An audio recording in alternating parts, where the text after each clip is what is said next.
भागवत का प्रत्येक पात्र ठाकुर जी के द्वारा चुना गया पात्र है। दुनिया में आज तक ऐसी कोई फिल्म नहीं हुई। ये शोले टोले भी 2-4 साल चल गए, अब लगातार नहीं चलते, पर यह एक ग्रंथ है जो 5,500 सालों से सुपरहिट है और अगले करोड़ों वर्षों तक जब तक रहेगी पृथ्वी, इस ग्रंथ को कभी फ्लॉप नहीं होना है। ये सुपरहिट था, सुपरहिट है और सुपरहिट ही रहेगा, क्योंकि ठाकुर इसके नायक हैं, ठाकुर ही इसके डायरेक्टर हैं, ठाकुर ही प्रोड्यूसर हैं और ठाकुर ही एक एक पात्रों को चुन कर लाए हैं। भैया परीक्षित, हाँ तेरो रोल है तो ये मरनो पड़ेगो 7 दिना में, लेकिन रोल तुम्हारो बहुत बढ़िया है। हाँ ठाकुर जी करेंगे। हाँ भैया सुखदेव जी आपको आना है। बोला हमारो कितना रोल है? बोला बस आपका बस अद्भुत रोल है, परीक्षित का बेड़ा पार कर देना है। बड़ी सुंदर। बोला हम लोगों का भी कोई रोल है?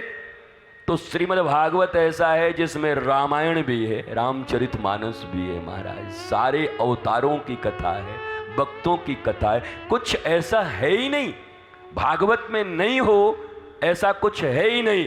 तो समग्र पूरी सृष्टि का एक एक पात्र इस श्रीमद् भागवत के भीतर समाहित है। तुम्हारे जीवन में जितने प्रश्न उठ सकते हैं उससे करोड़ों ज्यादा उत्तर श्रीमद् भागवत में छुपे हुए हैं, रत्न छिपे हुए हैं। पर ये तभी समझ में आएंगे जैसे अपने लालन को जब स्कूल जाता है बच्चा तुम्हारा, तो तुम क्या सिखा के भेजती हो मैया? ध्यान से पढ़ के यो, चुपचाप चपर चपर कर रहे इधर इधर इधर, कहाँ जा रहे हो? बढ़िया से पढ़ जाके, चुपचाप मास्टर साहब की तरफ देख, गुरु जी की तरफ देख चुपचाप। अच्छा लाला को तो सिखा गई मैया, अब खुद उधर देख रही हो, तुम्हारो लालो देखोगे बोले बारे मैया हमें तो सिखाती है कि अपने गुरु जी की तरफ देख, और खुद ही उधर देख रही है, पता ना कहाँ देख रही है। तब कहाँ जवाब दे? बोलो कैसे जवाब दोगी अपने लालो को? लाला तो तुमको पकड़ लेगा। बाम मैया पर उपदेश कुशल बहु तेरे, हमको उपदेश देती है और खुद व्यासपीठ के सामने बैठकर, और कोई महाराज रंगीन पहन के आ जाए, कोई थोड़ा गमगीन होके आ जाए, कोई संगीन जैसा आ जाए, तो आंख तो ढूंढता ही रहता है कि इस मुए को छोड़ के और किसी को देखना पड़े तो हम तुरंत तैयार। आंखों भीतर से कह रहा है यार कोई तो आवे तो इसका मुंह हटे तो कुछ और देखें। लेकिन तुम्हें उन्हीं आंखों से प्रश्न करना है। खबरदार, सीधा आंख रह, है कान, बगल में वो फुसफुसा रही है, तुझे क्या मतलब है? तो कथा सुन। ऐसे ही पांव बार बार कहे आज बड़ा दर्द हो रहा है, आज चलो बाहर से ही सुन लेंगे, घर में भी तो आवाज आ ही रही होगी, तो चुपचाप बैठ। निंदा करने में तो 10-10 घंटे बैठ करके चाय और पकौड़ी ले लेके और कॉफी बनवा बनवा के पैसा खर्च कर करके निंदा सुना है। महाराज निंदा में इतना रस है कि कंजूस से कंजूस आदमी के पास भी निंदा करो और उठ के जाने लगो तो भी कहता है चाय पीजिए और बताओ क्या हुआ शर्मा जी का। इतना रस है निंदा में। कंजूसों कॉफी पिला दे महाराज निंदा में, बड़ा खर्च हो तो हो जाए 5 रुपया, लेकिन सुनने में बड़ा आनंद आ रहा है। तो वही बात फिर अपने पाँव से पूछो, वही बात अपने आंखों से पूछो। और मैं सत्य कहता हूं, अभ्यास करना प्रारंभ करो। मैं अपनी मर्जी से नहीं कह रहा, भागवत जी में प्रमुख श्लोक यही है, भागवत धर्म यही है। अपने इन इंद्रियों से प्रश्न करना, और जहां गड़बड़ हो तहां फिर वो डंडा लेकर के बकरे की तरह तैयार रहो। एक राजा को एक बकरा हतो, आप तो सब जाने, तो बकरा दिन भर कचर कचर कचर कचर कचर खाई जाए। बकरी तो ऐसे ही भी खाती रहती है दिन भर महाराज, रात भर। तो राजा ने घोषणा करके रखा था कि हमारे बकरे का जो पेट भर देगा उसको आधा राज्य दे देंगे। और बहुत बढ़िया, लोग आते, बकरे को ले जाते, 2 दिन तक रखते, खिला पिला के लाते, और बकरा जैसे ही राजा के पास आता फिर कछू दिखाता, फिर खाने लगता।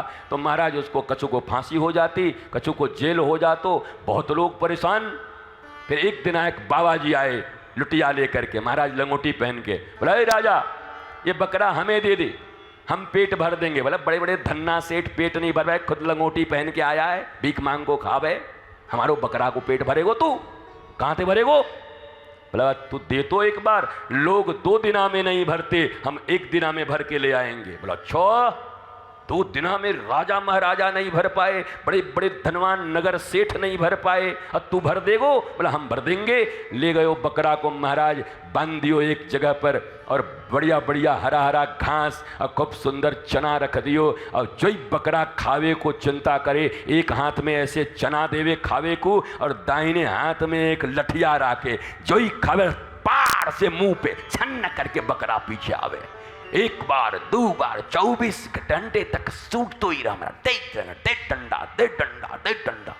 अब तो बकरा चना देखे तो डंडा देखे, पहले चना देखे फिर डंडा देखे। जो 24 घंटे के बाद आयो तो बकरा ऐसे है गयो। बड़ा बड़े बड़े लोग ले गए, महाराज हमारो बकरा ऐसे हो तो ऐसो करके लाते, और ये हमारे ऐसे बकरे को ऐसा करके लाया, और कह रहा पेट भर गया। बोला हाँ राजा पेट भर गया।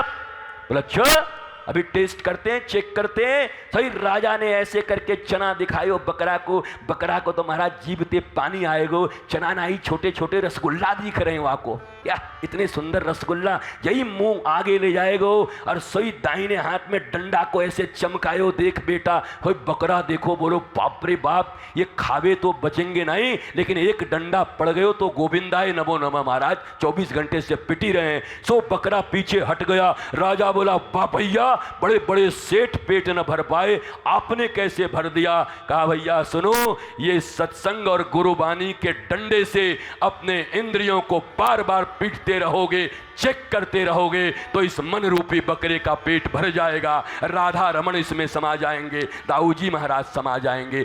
यही एक उपाय है, दूसरा उपाय नहीं है।